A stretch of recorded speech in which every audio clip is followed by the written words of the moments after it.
One of the things I love most about United Church of the Valley was the fact that I worked with the youth and we got to go to camp. As I said, it seems like we were always going to Pilgrim Pines or Loch Leven for one reason or another. One of my favorite things was summer camp, and it's a lament that this year we cannot return to our beloved Pilgrim Pines camp for the summer camp, but we do get the opportunity to return to camp online because our incredible outdoor ministry team has been thinking out of the box.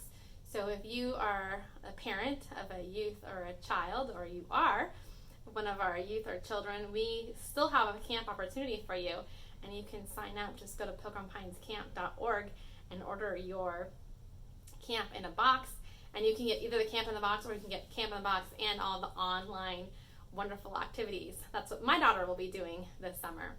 Big feet, little feet. But as I would think back upon those days, I remember my favorite tradition of having communion with the graduating seniors. And what was so special about this was that the seniors would pick elements that were special to them.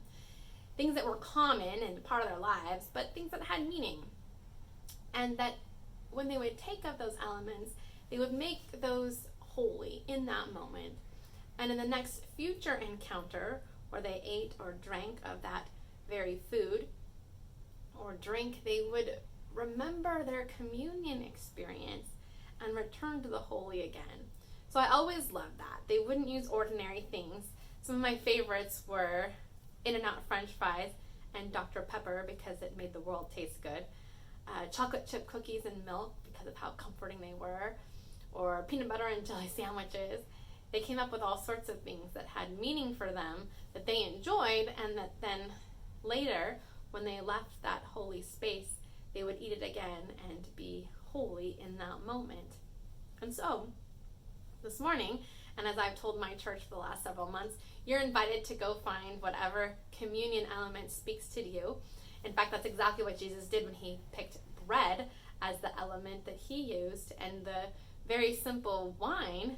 It wasn't because the wine was fancy, it was because the wine was accessible.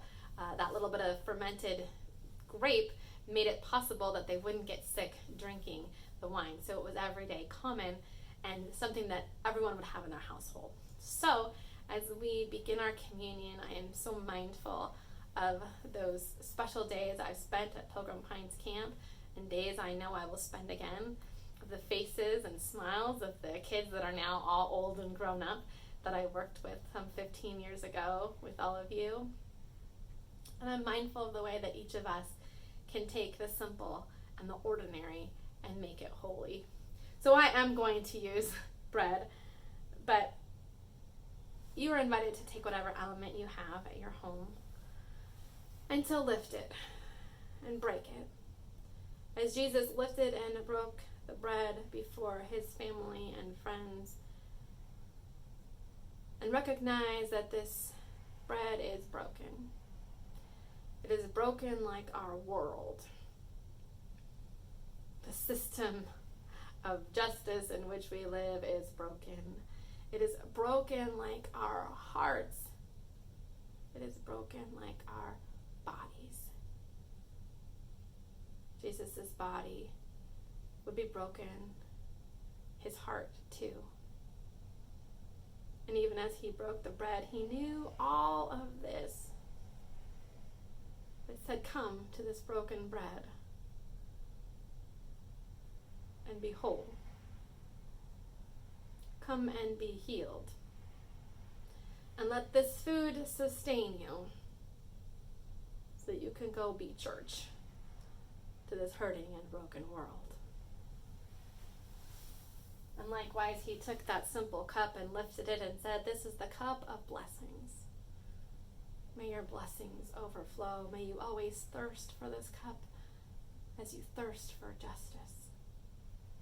And here, might you be sustained. Might your blessings overflow. And so with the very simple cup and the very simple bread, they took, ate, and drank. And I invite you to do the same. May you be blessed at this table. May you be healed.